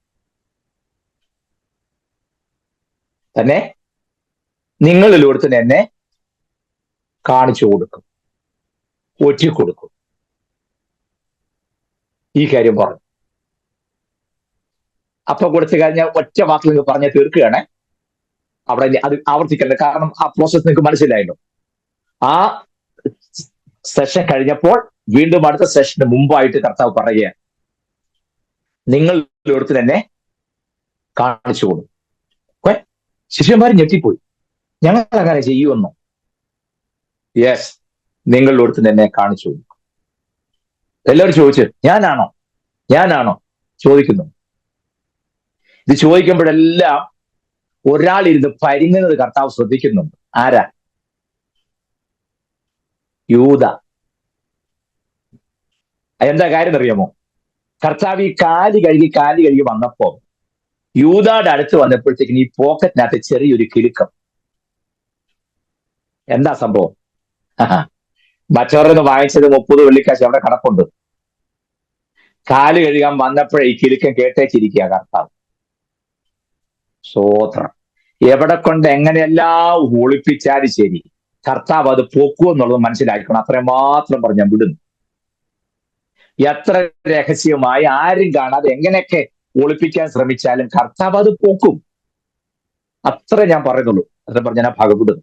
ഇന്ന് തന്നെ ഞാൻ ടോട്ടലി എന്ന് പറഞ്ഞ് അവസാനിപ്പിക്കും. ഒരു 5 മിനിറ്റ് മുന്നോട്ട് പോകാനും കുഴപ്പമില്ല. എല്ലാവരും ചോദിച്ചു, ഞാനാണോ? ഒടുവിൽ യൂദാൻ ചോദിച്ചു, ഞാനാണ്. കർത്താവ് പറഞ്ഞു, നീ തന്നെ. എന്നിട്ട് കർത്താവ് ഒരു കാര്യം പറഞ്ഞു. അവിടെ മലയാളത്തിൽ നിന്ന് വായിച്ചാൽ അത്രയും പിടികിട്ടിയത് കേട്ടോ. പക്ഷെ അതിന്റെ മൂലഭാഷ പ്രയോഗം നമുക്ക് സഹിക്കാൻ പറ്റില്ല. Get out and get lost എന്നാ പറഞ്ഞു. മലയാളത്തിൽ ഇങ്ങനെ ചെയ്യാനുള്ള പോകാൻ ചെയ്താട്ടെ ഇന്ന് സഭ്യമായി പറഞ്ഞ പോലെ നമുക്ക് തോന്നും. അവനെ പുറത്താക്കി പോകോളാൻ പറഞ്ഞു. കണ്ടോ? ദേ കർത്താവ് വീണ്ടും എഴുന്നേറ്റ് അപ്പം കരങ്ങളെടുത്തു. മൂന്നാമത്തെ തവണയായിരുന്നു. ശ്രദ്ധിക്കണേ, മൂന്നാമത്തെ തവണ മെയിൻ ശുശ്രൂഷയുടെ മൂന്നാമത്തെ തവണ കർത്താവ് നിൽക്കുക. അപ്പം കരങ്ങളെടുത്തിട്ട് ശിഷ്യന്മാരോട് പറഞ്ഞു. സാധാരണ പറഞ്ഞത് എങ്ങനെയാ? നമ്മുടെ പിതാക്കന്മാർ മിസ്രൈമിലും മരുഭൂമിയിലും കഴിച്ച ഭക്ഷണത്തിന്റെ അപ്പത്തിന്റെ ഓർമ്മയാകുന്നു എന്നാണ് പറയേണ്ടത്. മൂന്നാമത്തെ തവണയായപ്പോൾ കോമൺ ടോക്ക് മാറി. ഇപ്പൊ പറഞ്ഞറിയാമോ? ഇത് നിങ്ങൾക്ക് വേണ്ടി നുറുക്കപ്പെടുന്ന എന്റെ ശരീരം, ഞാൻ വരുവോളം എന്റെ ഓർമ്മയ്ക്കായി ചെയ്യുവീൻ എന്ന് പറഞ്ഞ് നുറുക്കി ശിഷ്യന്മാരുടെ മക്കൾ കൊടുത്തു. ഇതുവരെ പറഞ്ഞത് എങ്ങനെയായിരുന്നു? നമ്മുടെ പിതാക്കന്മാർ മിസ്രൈമിലും മരുഭൂമിയിലും കഴിച്ച കഷ്ടത്തിന്റെ അപ്പത്തിന്റെ ഓർമ്മയാണെന്ന് പറയേണ്ട സ്ഥാനത്ത് അത് പറയാതെ ടെർമിനോളജി മാറി. ഇപ്പൊ പറഞ്ഞത് എന്താണ്? നിങ്ങൾക്ക് വേണ്ടി നുറുക്കപ്പെടുന്ന എന്റെ ശരീരം എന്ന് പറഞ്ഞാൽ കർത്തൃമേശ ഇപ്പോഴിവിടെ സ്ഥാപിക്കുക. ഇതുവരെ വന്നത് എന്തായിരുന്നു? പെസഹ. മൂന്നാമത്തെ പ്രാവശ്യം അപ്പവും പാനപാത്രം എടുക്കുമ്പോൾ പറയേണ്ട ടെർമിനോളജി മാറി. അതിന് പകരം പുതിയതൊന്ന് സ്ഥാപിക്കുകയാണ് കർത്താവ്. ഒരു കാര്യം ശ്രദ്ധിക്കണേ, സാധാരണ ചിലരൊക്കെ ചോദിക്കാറുണ്ടോ, പക്ഷേ ഇന്ന ആൾക്ക് കർത്തൃമേശ കൊടുക്കാൻ പറ്റുമോ? അല്ലെങ്കിൽ അവർക്ക് ഇന്ന കുഴപ്പങ്ങളുള്ളവരല്ലേ, അവർ കർത്തൃമേശയിൽ പങ്കെടുക്കുന്നത് അവരങ്ങ് യഥാസ്ഥാനപ്പെട്ടതല്ലേ, നിരപ്പ് പ്രാപിച്ചതല്ലേ, അപ്പൊ അതിനകത്ത് കുറ്റമുണ്ടോ കുഴപ്പമുണ്ടോ? അങ്ങനെ ഓരോരുത്തർ അങ്ങനെ ചോദിക്കാറില്ലേ? ഇവിടെ കർത്താവ് ചെയ്ത് കണ്ടോ? അവന് അപ്പം കൊടുക്കണോ വീഞ്ഞു കൊടുക്കണോ എന്നുള്ളതല്ല ചിന്ത. അവനെ പുറത്താക്കിയതിന് ശേഷമാണ് കർത്താവ് ഇത് തുടങ്ങിയത്, അഥവാ സ്ഥാപിച്ച്. അല്ല ഇതിനകത്ത് വിട്ടുവീഴ്ച ഒന്നുമില്ല. മനസ്സിലാകുന്നുണ്ടോ? അത് അവര് കർത്താവ് വാറ്റങ്ങാലും ഇപ്പൊ പ്രാപിച്ചോളൂ. നമ്മൾ എന്തിനാ അതിനകത്ത് ഇടപെടാൻ പോകുന്നേ? നീ ഇടപെടണ്ട, പക്ഷെ പൊത്തവേ ഇടപെടും.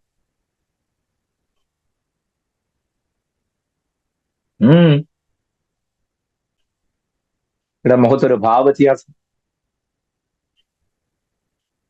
ഞാൻ കർത്താവിൽ നിന്ന് പ്രാപിക്കുകയും നിങ്ങൾക്ക് ഏൽപ്പിക്കുകയും ചെയ്തെന്നാൽ നമ്മുടെ കർത്താവായ യേശുവിനെ കാണിച്ചു കൊടുത്ത രാത്രിയിൽ അവൻ അപ്പമെടുത്ത് സ്തോത്രം ചൊല്ലി നുറുക്കി, ഇത് നിങ്ങൾക്ക് വേണ്ടിയുള്ള എന്റെ ശരീരം, എന്റെ ഓർമ്മയ്ക്കായി ചെയ്യുവനെന്ന് പറഞ്ഞു. അവണ്ണം തന്നെ അത്താഴം കഴിച്ച ശേഷം അവൻ പാനപാത്രം കരങ്ങളിലെടുത്തു. ഈ പാനപാത്രം എന്റെ രക്തത്തിൽ പുതിനുമാകുന്നു, ആകയാൽ നിങ്ങൾ കുടിക്കുമ്പോഴൊക്കെയും ഞാൻ വരുവോളം എന്റെ മരണത്തെ പ്രസ്താവിക്കുന്നു എന്ന് പറഞ്ഞു. അങ്ങനെ നിങ്ങൾ ഈ അപ്പം തിന്നുകയും പാനപാത്രം കുടിക്കുകയും ചെയ്യുമ്പോഴൊക്കെയും കർത്താവ് വരുവോളം അവന്റെ മരണത്തെ പ്രസ്താവിക്കുന്നു. അയോഗ്യമായി അപ്പം തിന്നുകയോ കർത്താവിന്റെ പാനപാത്രം കുടിക്കുകയോ ചെയ്യുന്നവനെല്ലാം കർത്താവിന്റെ ശരീരവും രക്തവും സംബന്ധിച്ച് കുറ്റക്കാരനാകും. അയോഗ്യമായി കർത്താവിന്റെ പാനപാത്രമോ ശരീര രക്തങ്ങളെ ഓർപ്പിക്കുന്ന അപ്പവിഞ്ഞകളിലോ കരങ്ങളെ നീട്ടിയാൽ, കണ്ടോ, കർത്താവിന്റെ ശരീരവും രക്തവും സംബന്ധിച്ച കുറ്റക്കാരനാകും. എന്തെങ്കിലും കുറ്റമുണ്ടെങ്കിൽ രക്തത്താലങ്ങ് മൂടാമെന്നല്ല. ക്ലിയർ ആകുന്നുണ്ടോ ഞാൻ പറഞ്ഞേ? യോഗ്യതയോടെ മാത്രം ഇത് കൈകാര്യം ചെയ്യാൻ പാടുള്ളൂ. യോഗ്യതയോടെ. എന്താണ് ഈ യോഗ്യത? ഇന്ന് തീരെയല്ല, പക്ഷെ യോഗ്യത പറയാതിരിക്കാൻ നോക്കിയ. എന്താ യോഗ്യത? എന്താ യോഗ്യത എന്ന് ഇത് ആദ്യമായി നടത്തിയ ആൾക്കാരോട് ചോദിക്കുക. അപ്പൊ കുഴപ്പമില്ല, നമ്മൾ തമ്മിൽ പറഞ്ഞാലേ പ്രശ്നം. കർത്താവികളിൽ കേട്ടച്ച് നടത്തിയ ആൾക്കാരുണ്ട്, നമുക്ക് അവരോട് ചോദിക്കാം. അത് പരസ്യമായി പ്രസ്താവിച്ച കക്ഷി ആരാ? സീനിയർ മോസ്റ്റ് ആയ പാസ്റ്റർ പീറ്റർ പാസ്റ്റർ അല്ലേ ആദ്യം ഇത് പ്രസ്താവിച്ചേ? കൊട്ടാരക്കര സെൻട്രൽ പാസ്റ്റർ കാര്യമല്ല ഞാൻ പീറ്റർ എന്ന് പറഞ്ഞ, പത്രോസിന്റെ കാര്യം. സ്തോത്രം. പത്രോസ് ഉപദേശിയാണല്ലോ ഇതിന്റെ ഡോക്ടറിന് ആദ്യം പറഞ്ഞത്. 2-ാം അധ്യായത്തിൽ നിങ്ങൾ മാനസാന്തരപ്പെടണം, വേർപെടണം. ശരിയല്ലേ? നമ്മളെ അടിസ്ഥാന വേദോപദേശമൊന്നും പറഞ്ഞേണമെന്ന് ഞാൻ പറഞ്ഞല്ലോ. അത് 7 അടിസ്ഥാന ഉപദേശങ്ങളല്ല, എൻട്രി എന്താ പറയാ, ടെസ്റ്റ് മാത്രമാണെന്ന് ഞാൻ പറഞ്ഞു. സഭയിലോട്ടുള്ള എൻട്രി ക്ലാസ് ഉള്ള ഇത് മാത്രമാണ്. അല്ലാതെ ഫണ്ടമെന്റൽ ഡോക്ടേഴ്സ് എന്ന് പറഞ്ഞാൽ 40 എണ്ണമാണെന്നും അത് മത്തായി ശേഷമാണ് 5, 6, 7 അധ്യായങ്ങൾ കിടക്കുന്നു ഞാൻ പറഞ്ഞു ഓർക്കുന്നുണ്ടല്ലോ. ഓക്കെ, ഇനി അത് എങ്ങനെയും കിടന്നോട്ടെ, ഞാൻ വലിയ അലമ്പും പഴക്കൊന്നും ഉണ്ടാക്കണ്ട. പക്ഷെ ഇത് പറയാതിരിക്കാൻ നോക്കുകയല്ല. യോഗ്യത നമ്പർ 1, മാനസാന്തരപ്പെടണം. മാനസാന്തരം എന്താണെന്ന് ഞാൻ പറഞ്ഞത് ഓർക്കുന്നുണ്ടോ? മാനസാന്തരപ്പെടുക എന്ന് പറഞ്ഞാൽ എന്താ? നമ്മുടെ പാപവഴികളെല്ലാം വിട്ട് കർത്താവിലേക്ക് തിരിഞ്ഞ് ഇനിയുള്ള നാള് കർത്താവിന് വേണ്ടി ജീവിക്കുക എന്ന് പറയുന്നതല്ല. സ്തോത്രം. മാനസാന്തരപ്പെടുക എന്ന് പറഞ്ഞാൽ, മാനസാന്തരം എന്ന പദത്തിന് എബ്രായ ഭാഷയെ കൊടുത്തിരിക്കുന്ന പദം ചെഷുവ എന്ന പദമാണ്. ചെഷുവ എന്ന വാക്കിന്റെ അർത്ഥം ഇതാണ്. ശ്രദ്ധിക്കണം, ഞാൻ മുമ്പ് പറഞ്ഞിട്ടുണ്ട്, മറന്നുപോയെങ്കിൽ ഓർപ്പിക്കാനും തിരുമേശയാണ് നിർബന്ധമായിട്ട് പറഞ്ഞു നോക്കൂ. അതുകൊണ്ട് പറയുകയാണ്, ചെഷുവ എന്ന വാക്കിന്റെ അർത്ഥം അതുവരെ താമസിക്കുന്ന വീട്ടിൽ നിന്ന് ആദ്യം വെളിയിൽ ഇറങ്ങണം. നമ്മൾ താമസിച്ച വീടില്ലേ, വീട്ടിൽ നിന്ന് വെളിയിൽ ഇറങ്ങിയിട്ട് അതുവരെ നമ്മൾ പാർത്ത വീടിന് തീ കൊളുത്തണം. ആ വീടിന് തീ കൊളുത്തി അത് 4 പാടും കത്തിക്കേറുമ്പോൾ അത് അവിടെ നമ്മൾ ഓടിപ്പോണം. ആ ഓടിപ്പോകുന്ന പ്രക്രിയക്ക് പറഞ്ഞ പേരാണ് ചെഷുവ. ഒരു കാരണവശാലും തിരിഞ്ഞു നോക്കാൻ പാടില്ല. മനസ്സിലായോ?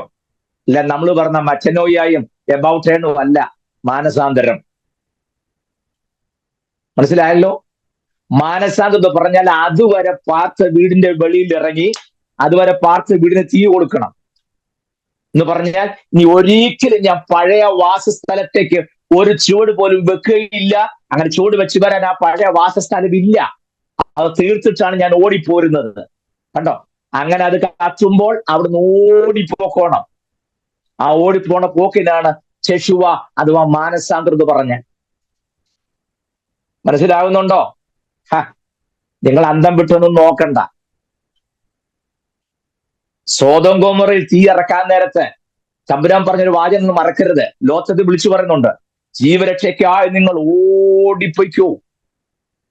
തിമോഥെയോസിന് ലേഖനം എഴുതുമ്പോൾ പൗലോസ് പറയാ, മകനെ തിമോഥെയോസെ, നീയോ അത് വിട്ടോടി. കണ്ടോ? സ്തോത്രം. നമ്മുടെ പഴയ ഐറ്റം എല്ലാം വെച്ചോണ്ടേ ഞങ്ങൾ ഇനി തിരിഞ്ഞു പോകുന്നേ ഉള്ളൂ. ഇതുവരെ സഞ്ചരിച്ച വഴി നേരെ എബൌട്ട് തിരിഞ്ഞു വരുന്നതാണ് മാനസാന്തരം പഠിപ്പിച്ചേക്ക കാര്യം. സ്തോത്രം. അതല്ല തിരിച്ചു പോരുമ്പോഴും പഴയ ഐറ്റം പോക്കറ്റിൽ കാണും. അത് നടക്കുകയല്ല ഇവിടെ. സ്തോത്രം. അതുവരെ താമസിച്ച മുഴുവനും ശാമ്പലാക്കിയിട്ട് ഓടിപ്പോവുക, തിരിഞ്ഞു നോക്കരുത്. അതിനാ മാനസാന്തരം പറഞ്ഞു. എന്റെ ദൈവമേ, സമയം പോയ പോക്കുകയാണ്. എന്നാൽ ഇത് പറഞ്ഞേ, 1 മാനസാന്തരപ്പെടണം. പഴയ ഒന്നിനോട് ഒരു ഇടപാടും പാടില്ല. ചെണ്ടപ്പുറത്ത് കോല് വെക്കുന്നിടത്തെല്ലാം പോയി ദൈവമക്കൾ നിൽക്കരുത്. മനസ്സിലാകുന്നുണ്ടോ? ഉത്സവകാലമൊക്കെ അല്ലേ കുതിര വരുന്ന കാണാൻ, ഉപവാസ പ്രാർത്ഥനയ്ക്ക് വരികയാലും കുതിര വരുന്ന കാണാൻ പോയി നിൽക്കും.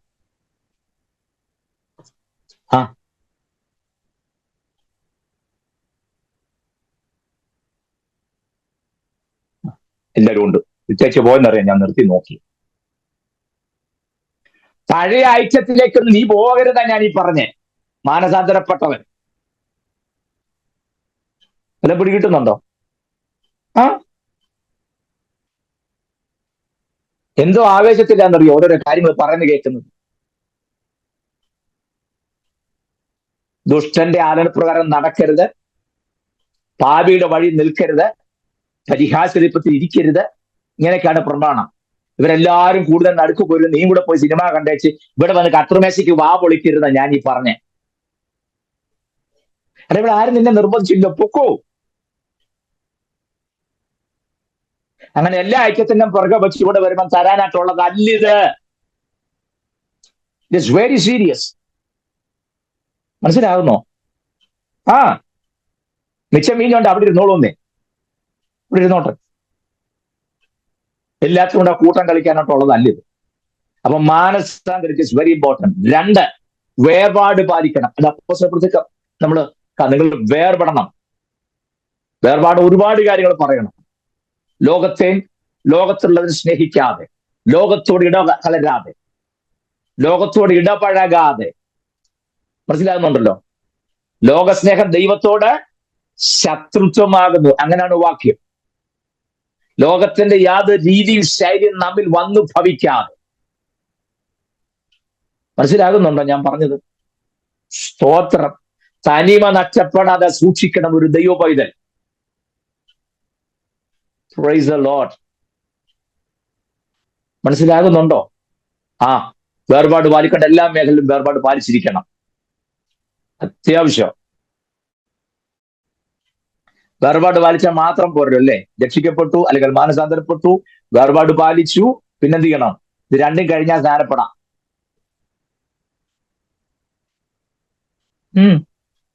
പിതാവിന്റെയും പുത്രന്റെയും പരിശുദ്ധാത്മ നാമത്തിൽ വെള്ളത്തിൽ മുങ്ങി സ്നാനമേൽക്കണം.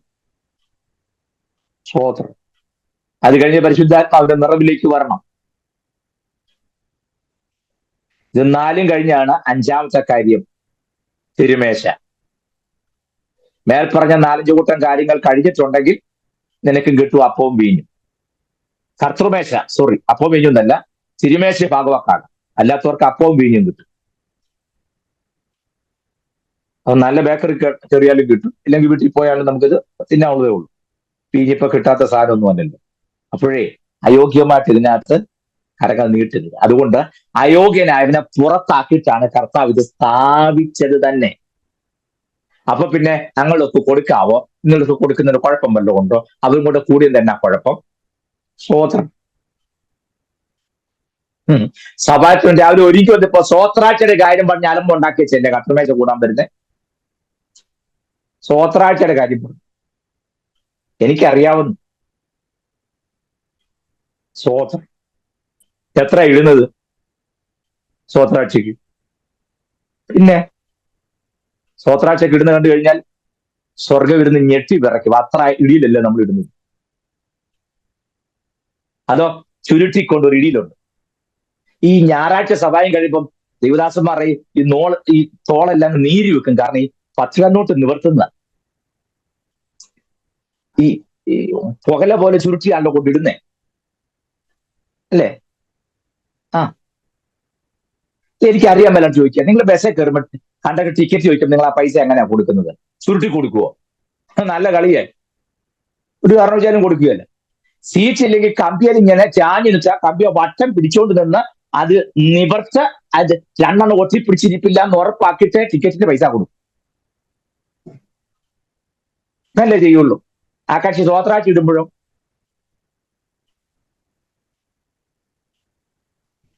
നിങ്ങളുടെ ചിന്ത ഇവൻ കർത്തൃമേശയെ കുറിച്ചാണോ സ്വോത്രാഴ്ച? കർത്തൃമേശക്കാർ ഇതെല്ലാം ഉണ്ടെന്നേ.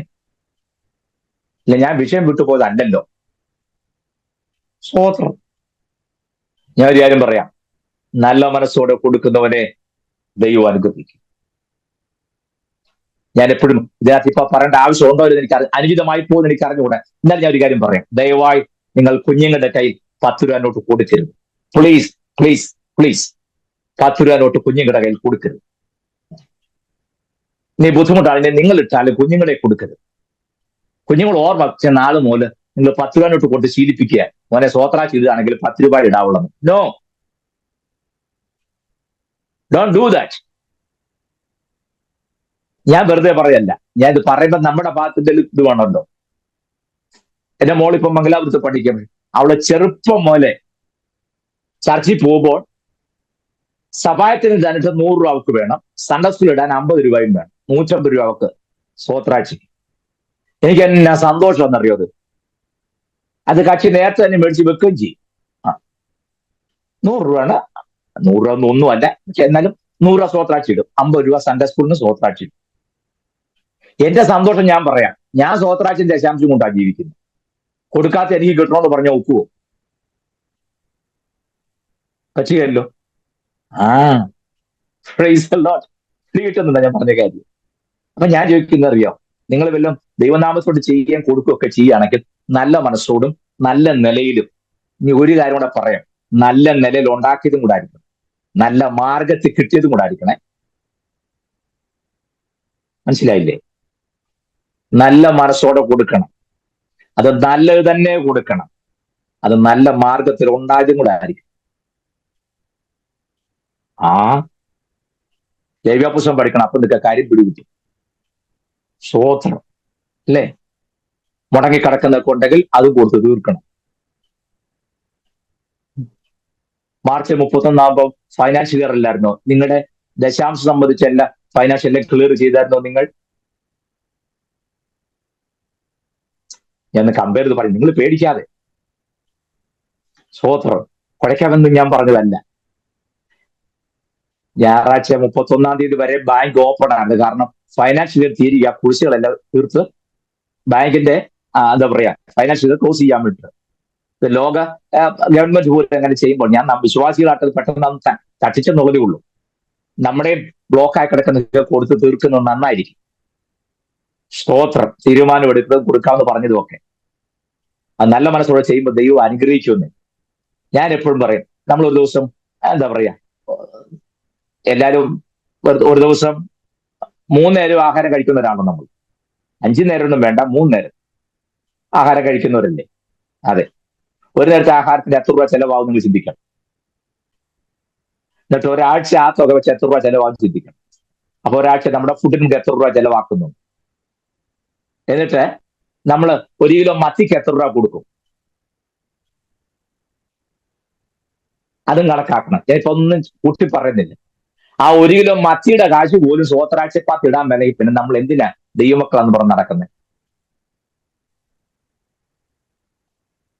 ഒരാഴ്ച എത്ര പ്രാവശ്യം മത്തി വാങ്ങിച്ചു പ്രിയറി? ഇപ്പോഴാണെങ്കിൽ കിട്ടാനുമില്ല, കിട്ടിയാൽ തന്നെ എല്ലാം പൊട്ടി അളിഞ്ഞത്. എന്നാലും അത് ഇല്ലാതെ വലിയ ഗുണം. എന്നാലും ഒരു മണം ഉണ്ടെങ്കിലേ നമുക്ക് കഴിക്കാൻ ഒരു മണത്തോടെ കഴിച്ചു. ഞാൻ എതിരൊന്നും പറഞ്ഞില്ല. ആ 1 കിലോ മത്തിയുടെ കാശ് പോലും സ്വോത്രാഴ്ചപ്പാത്ത് ഇടാനില്ലെങ്കിൽ പിന്നെ നമ്മൾ എന്തോന്നായി ചെയ്യുന്നതെന്ന് ചോദിച്ചേ. പക്ഷെ നമ്മളിന്ന് പ്രാർത്ഥിക്കുക, കർത്താവേ നീ വിശാദിക്ക് കൊണ്ടുവരണമേ, ഞങ്ങൾ ഞെരുങ്ങി ഇരിക്കുന്നു. ഓഹോ കർത്താവെ, ആരോ ഞങ്ങളെ ബന്ധിച്ച് ഞങ്ങളുടെ നന്മയെ മുടക്കി, ഞങ്ങൾക്ക് കിട്ടേണ്ടത് കിട്ടാതെണ്ണം വഴികളെ അടച്ചു വെച്ചിരിക്കുന്നു. നിന്റെ നന്മയെ ആരും മുടക്കിയിട്ടുമില്ല, ആരും അഴിച്ചോണ്ട് പോയിട്ടില്ല, ആരും പൂട്ടിയിൽ വെച്ചിട്ടില്ല. അത് തരാനുള്ള വഴി നമ്മളായിട്ട് ഉണ്ടാക്കിയിട്ടില്ലാത്തത് കൊണ്ട് തമ്പുരാനൊട്ട് തരുന്നുമില്ല. അത്രയേ ഉള്ളൂ. നിങ്ങൾക്കറിയാമോ, ദൈവം എങ്ങനെയെങ്കിലും തന്റെ മക്കളെ അനുഗ്രഹിക്കുന്ന ഒരു വഴി നോക്കി നടക്കാൻ ദൈവം നമ്മുടെ ദൈവം. അത് നിങ്ങൾ പുസ്തകത്തിൽ ഇന്ന് വരെ കണ്ടിട്ടില്ല.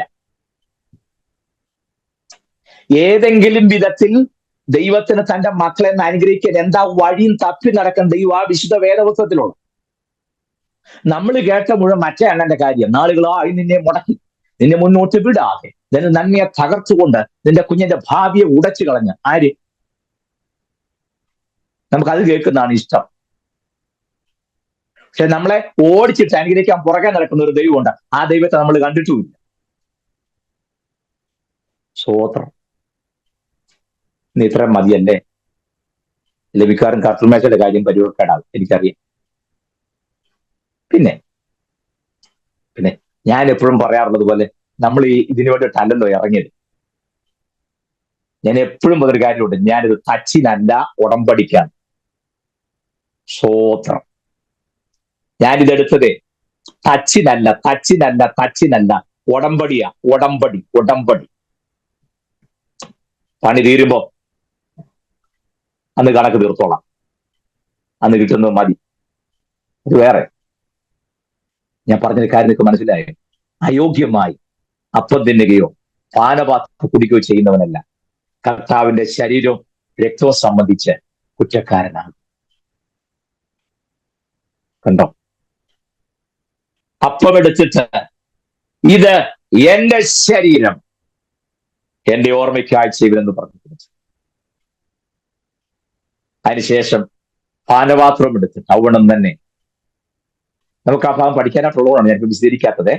കർത്താവിനെ കാണിച്ചു കൊടുത്ത രാത്രി, ആ രാത്രി എന്തൊക്കെ നടന്നു നിങ്ങൾ അറിയണം. പൗലോസ് കൊടുത്ത പേരാണ് കാണിച്ചു കൊടുത്ത രാത്രി. ഓ, അന്ന് എന്തൊക്കെ നടന്നു നമ്മൾ അറിയണ്ടേ?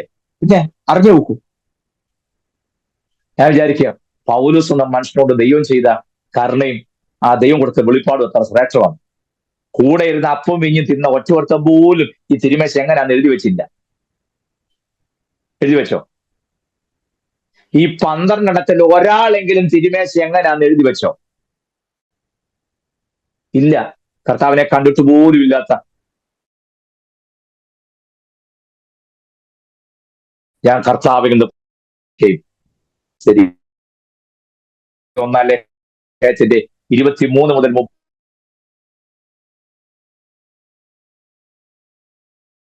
കണ്ടോ? അത് അപ്പോ പക്ഷേ ദൈവം കൃത്യം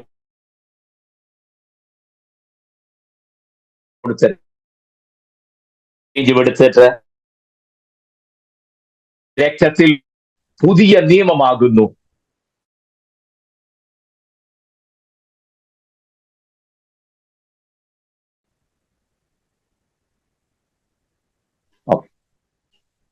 മൂന്ന് പ്രാവശ്യം പാനപാത്രം വാഴ്ത്തി. 4ാമത് ഒരെണ്ണം കൂടി ഇല്ലേ? 4ാമത് വാഴ്ത്തിയില്ല. മാറ്റി വെക്കുന്നതിന് ഒരു കാര്യം പറഞ്ഞു, ഇനി നിങ്ങളോട് കൂടെ പിതാവിന്റെ രാജ്യത്തിൽ കുടിക്കുന്ന ആൾ വരെ മുന്തിരിടാൻ പോയിട്ട് ഞാൻ കുടിക്കയില്ല എന്ന് പറഞ്ഞ് 4ാമത്തെ കപ്പ് മാറ്റി വെച്ചു. സ്തോത്രം. കണ്ടോ? 4ാമത്തെ കപ്പ് തൊട്ടിലെന്ന് മാറ്റി വെച്ചിട്ട് പറഞ്ഞു, പിതാവിനോടൊപ്പം പിതാവിന്റെ രാജ്യത്തിൽ നിങ്ങളുമായി പന്തി പോച്ചിരിക്കുന്ന സമയത്ത് ഞാനത് കുടിക്കും. അതുവരെ ഞാൻ ഈ മുന്തിരിയുടെ അനുഭവം കുടിക്കയില്ല. Price the Lord. ഞാൻ നിങ്ങൾ ഒരുമിച്ച് വാഴ്ത്തപ്പെട്ട കർത്താവിന്റെ കൂടെ ഒരു പന്തി ഭോജനത്തിലിരുന്ന് കർത്താവ് തന്നെ നമുക്ക് പകർന്നു തരുന്ന ഒരു ദിവസമുണ്ട്. തിരുന്നിനുള്ള ഒരു ശാല ഒരുങ്ങിയിട്ടുണ്ട്. മണവാട്ടി മണിയറ അണഞ്ഞിടണം. ഭൂവിൽ പശി ദാഹം എനിക്കായി സഹിച്ചോരെല്ലാം പന്തി ഇരിക്കും ഞാൻ അരകെട്ടി പരിചരിക്കും. മനോഹരമായ ഒരു പാട്ട്, ചീപ്പിക്കാരുടെ പാട്ട്. വിരുന്നിനുള്ള ഒരു ശാല ഒരുങ്ങിയിട്ടുണ്ട്, മണവാട്ടി മണിയറ അണഞ്ഞിടണം. ഭൂവിൽ പശീദാഹം എനിക്കായി സഹിച്ചോരെല്ലാം പന്തിയിരിക്കും ഞാൻ അരകെട്ടി പരിചരിക്കും. എന്റെ ജനമായുള്ളവരെ നിൻ അറയിൽ പൂകതിൻ വാതിൽ അടയ്ക്കാ. ക്രോധം കടന്നു പോവോളം തെല്ലിടയിൽ. സമയം പോലെ ഞാൻ അവസാനിപ്പിക്കും. വീഞ്ഞും പകർന്നു കൊടുത്തു. പിതാവിനോടൊപ്പം നിങ്ങൾ അതിനോട് ചേർന്ന് പന്തിവചരിക്കുന്ന നാൾ വരെ മുന്തിരിയുടെ അനുഭവം കുടിക്കില്ല എന്ന് പറഞ്ഞ് പാനപാത്രം അവർക്ക് കൊടുത്തു. അതിനുശേഷം അവരെല്ലാവരും എഴുന്നേറ്റ് നിന്ന് സ്തോത്രം പാടി. മറക്കരുതേ, സ്തോത്രം പാടി. സ്തോത്രം പാടിയപ്പോൾ ഏതൊക്കെ സംഗീതത്തിനാണ് വായിച്ചത് അല്ലെങ്കിൽ അവർ പാടിയത്? 113, 114, 115 സംഗീതത്തിനാണ് ആദ്യം സ്തോത്രം പാടിയത്. ഒടുവിൽ അവർ എല്ലാവരും എഴുന്നേറ്റ് നിന്ന് സ്തോത്രം പാടുമ്പോൾ അവർ പാടിയത് 116, 117, 118 സങ്കീർത്തനങ്ങൾ. 6 ഹാലേൽ സോങ്, സ്തോത്ര സങ്കീർത്തനങ്ങൾ. കണ്ടോ? 116, 117, 118 സങ്കീർത്തനങ്ങൾ കൈയടിച്ച് പാടി അവർ ദൈവത്തിന്, പിതാവാം ദൈവത്തിന് മഹത്വം കൊടുത്തതിന് ശേഷം അവർ നേരെ ഒലിവുമലയിലേക്ക് പോയി. ഞാൻ ഇന്ന് അവർ ഒലിവുമലയിലേക്ക് പോയ ഭാഗം പറഞ്ഞ് അവസാനിപ്പിക്കുന്നു. ബാക്കിയുള്ള ഭാഗം നമുക്ക് 2 ക്ലാസ് കൊണ്ട് അവസാനിപ്പിക്കാൻ വിചാരിച്ചുവെങ്കിലും ഒരു ക്ലാസ് ഉണ്ടെങ്കിൽ ഈ ഭാഗം പൂർത്തീകരിക്കപ്പെടുകയുള്ളൂ എന്ന് എനിക്ക് മനസ്സിലായി. അതുകൊണ്ട് ബാക്കിയുള്ള ഭാഗം നമുക്ക് ദൈവം അനുവദിച്ച അടുത്ത വെള്ളിയാഴ്ച ഒരുമിച്ച് ചിന്തിക്കാം. ഈ ഭാഗങ്ങൾ വെറും ഒരു ക്ലാസ് ആയിട്ട് മാത്രം കണക്കാക്കാം. ദയവായി ഈ ഭാഗങ്ങൾ വീണ്ടും ആവർത്തിച്ച് കേൾക്കുകയും ജീവിതത്തിൽ ഏറ്റെടുക്കുകയും സ്വശോധന ചെയ്ത് വചനപ്രകാരം ജീവിതത്തെ രൂപപ്പെടുത്തുവാൻ കർത്താവ് സഹായിക്കട്ടെ എന്ന് ആത്മാർത്ഥമായി പ്രാർത്ഥിച്ച് ഇന്നത്തെ ക്ലാസ്സിനോട് അവസാനിപ്പിക്കുന്നു. ദൈവം നമ്മെ എല്ലാവരെയും സമൃദ്ധമായി അനുഗ്രഹിക്കുമാറാകട്ടെ. Thank you.